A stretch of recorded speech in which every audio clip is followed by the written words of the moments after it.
जय माँ काली। मित्रों, आपका मेरे चैनल माँ काली माँ दुर्गा शक्ति संवाद में स्वागत है। मित्रों, अगर आप मेरे चैनल पर नए हैं तो मेरे चैनल को सब्सक्राइब कीजिए, लाइक कीजिए, शेयर कीजिए, साथ ही नोटिफिकेशन बेल को भी प्रेस कीजिए, जिससे मेरी आने वाली वीडियोस का नोटिफिकेशन आपको तुरंत मिल जाए। मित्रों, आज का जो विषय है वो विषय अपने आप में बहुत महत्वपूर्ण है और जो लोग सवारी वाले हैं, जिन पर सवारियां आती हैं, उनको ये बात ध्यान से सुननी चाहिए। ये वीडियो उनके लिए बहुत ही महत्वपूर्ण होने वाला है, तो आप वीडियो को पूरा सुनिएगा, तभी आपको पूरी बात समझ में आएगी। देखिए, आज का विषय ये है कि अगर कोई प्रेत गद्दी या चौकी दरबार लगाता है तब क्या परिस्थिति होती है। देखिए, चौकी लगाना, दरबार लगाना या गद्दी लगाना, तीनों एक ही बात होती है। लेकिन अगर कोई भी व्यक्ति जो सवारी वाला होता है, जो भी सर घुमाता है, अगर आप अधूरे ज्ञान के साथ जिएंगे तो आप जीवन में कभी सफल नहीं हो सकते। और उसी अधूरे ज्ञान के साथ अगर आप गद्दी लगाने लगेंगे फिर तो आप बहुत बड़ी गलती कर रहे हैं। जो गलती आपने की है और जो लोग आपसे जुड़ेंगे उनके साथ भी आप बहुत बड़ी गलतियां करेंगे, बहुत बड़ी नाइंसाफ़ी आप कर बैठेंगे, क्योंकि अभी आपका ज्ञान पूरा नहीं है। इसलिए गद्दी लगाने के लिए पूरा ज्ञान होना आवश्यक है और आपकी जो शक्ति है वो पूरी तरह खुली हुई होनी चाहिए। यानी जो शक्ति आपके पास है वो शक्ति पूरी तरह खुली होनी चाहिए और उसको शक्तियों की पहचान होनी चाहिए। अगर आपकी शक्ति किसी शक्ति को, यानी वो ये नहीं पहचान सकती कि वो नकारात्मक है या सकारात्मक है, और ऐसी परिस्थिति में आप इस बात को ना जानते हुए किसी का इलाज करने लगते हैं, तो वो इलाज कभी आप ठीक से कर ही नहीं सकते। आप उस इलाज में कभी सफल हो ही नहीं सकते। और इलाज करने के भी अपने नियम होते हैं। साथ ही अगर कोई व्यक्ति सवारी वाला है और उसको सवारी आ रही है, सवारी आने का अर्थ है जो लोग सर घुमाने लगते हैं, सर घुमाने को लोग सवारी कहते हैं। लेकिन हमने आपको पहले भी वीडियोस में बताया था कि सर घुमाना ही एक सच्ची सवारी नहीं होता है। सर घुमाना एक ऐसी परिस्थिति है जो नकारात्मक शक्ति का आपके पास प्रभाव होता है तो तब भी आप सर घुमाते हैं, और अगर किसी सकारात्मक शक्ति का प्रभाव आपके ऊपर होता है तो तब भी आप सर घुमाते हैं। लेकिन अगर आप सर घुमा रहे हैं तो इसका अर्थ ये नहीं है कि आपके साथ दिव्य शक्तियाँ चल रही हैं और उच्च शक्तियाँ चल रही हैं। अगर आप सर घुमा रहे हैं तो हो सकता है आपके ऊपर नकारात्मक शक्तियाँ हैं और वो जो सवारी आ रही है वो प्रेत की सवारी है, वो किसी भी दिव्य शक्ति की सवारी नहीं है। लेकिन अगर इसी नकारात्मक शक्ति के साथ, इसी प्रेत की सवारी के साथ कुछ लोग इलाज करना शुरू कर देते हैं, वो प्रेत ये कहता है, वो प्रेत ऐसे ऐसे वाक्य बोलता है और ऐसे ऐसे वचन करता है जो कि झूठे होते हैं।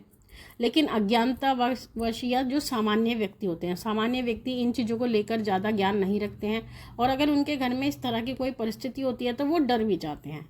तो इसलिए जो शक्ति आ रही होती है उसके वचन को वो सत्य मान लेते हैं और वो उसी के वचन का पालन करते हैं। और उसी वचन का पालन करने की स्थिति में वो क्या करते हैं, वो जो प्रेत होता है वो अपने आप को कभी माँ काली बताने लगता है, कभी अपने आप को भैरव जी बताने लगता है, कभी अपने आप को माँ दुर्गा बताने लगता है या कोई वीर बताने लगता है। मतलब वो अपना नाम बदल लेता है, अपना रूप बदल लेता है। और ऐसी परिस्थिति में वो ये कहता है कि मैं तुम्हारे यहाँ पर एक देवी रूप में आई हूँ और तुम्हारे घर में मैं गद्दी लगाना चाहती हूँ। और ये जो संकट होते हैं, ये जो प्रेत होते हैं, ये प्रेत क्या करते हैं, जब किसी अनाड़ी भगत के सामने आप जाते हो, यानी जो भगत अच्छा ज्ञान नहीं रखता, तो वो भगत भी इनको नहीं पहचान पाते हैं और वो भगत इनके वचनों में फंस जाते हैं। यानी जो झूठे वचन होते हैं उस वचनों में फंस करके वो घर वालों को भी उनके वचन पालन करने का, यानी जो प्रेत के जो वचन होते हैं उसके वचन को पूरा करने का आदेश कर देते हैं कि जैसा जैसा ये बोल रहा है आपको वैसा वैसा ही करना है।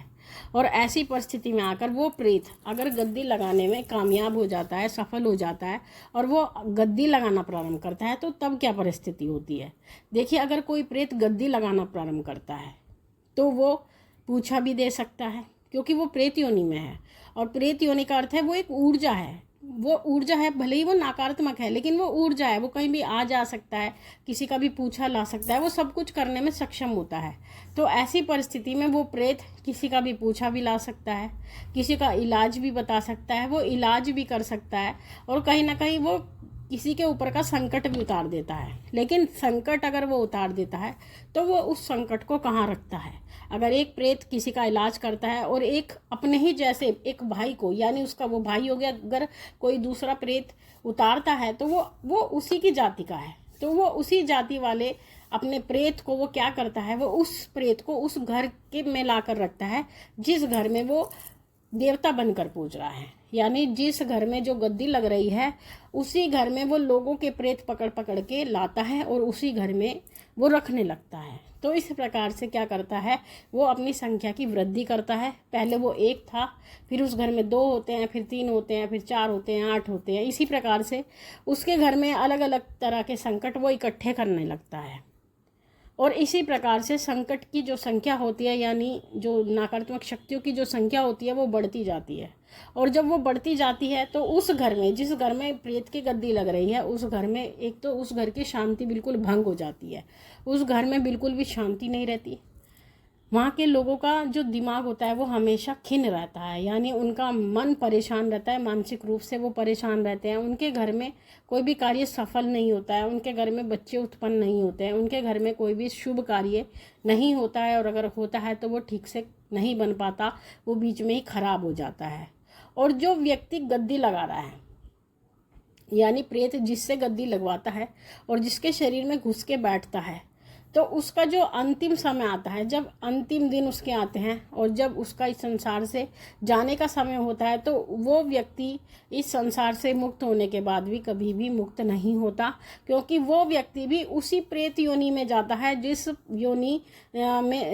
योनि का जो प्रेत होता है, जिसकी वो सेवा कर रहा था अपने घर में, वो उसको अपने साथ लेकर जाता है। यानी उसको वही प्रेत योनि प्राप्त होती है और वो भी प्रेत बन करके इस पूरे ब्रह्मांड में भ्रमण करने लगता है। तो ऐसी परिस्थिति में आप अगर प्रेत की गद्दी चलाते हैं तो आपका कभी भी भला नहीं हो सकता, आप और ना ही आप किसी का भला कर सकते हैं। अगर आप किसी का एक प्रेत बन करके, यानी एक प्रेत अगर किसी का इलाज करेगा तो वो किसी का भला नहीं कर सकता।